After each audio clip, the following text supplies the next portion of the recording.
তো যদি চাষের হয় তাহলে হচ্ছে আপনার এটা থাকবে লাল, এটা কিন্তু আপনার বাদামি কালার। এই নেজের অংশটা দেখেন দর্শক, যদি চাষের পোনা হয় তাহলে আপনার এটা লাল লাল রং থাকবে লেজের অংশটা।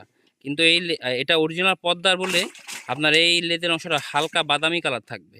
আর আরও কিছু বৈশিষ্ট্য আছে, যেমন এর আঁশটা কি উজ্জ্বল, এবং আপনার কোনো আর কি এটার মধ্যে কোনো ইয়া নাই। দেখছেন একবার ফ্রেশ, হ্যাঁ একবারে ফ্রেশ। এই দেখেন দর্শক, ফ্রেশ, কি সুন্দর ফ্রেশ, একবার এরকম থাকবে। যদি দেখেন আর কি এই আঁশ উল্টানো বা একানো বেঁকানো, অবশ্যই আপনারা বুঝবেন এই মাছটা আপনার হচ্ছে চাষের বলতে আপনার হ্যাচারির পোনা। এটা কিন্তু অরিজিনাল নদীর পোনা দর্শক। আরও কিছু বৈশিষ্ট্য আছে, যেমন আপনার এই মুখটা ছোট থাকবে এবং বডিটা খুব বড় থাকবে। নদীর পোনার মুখটা সবসময় ছোট থাকবে, বডিটা অনেক বড় থাকবে। আর এইটা পদ্মা নদীর যে মাছ, এই মুখটা কিন্তু সামান্য নিচে থাকবে এবং হালকা ধারালো থাকবে। এই এই যে মুখটা হালকা ধারালো থাকবে।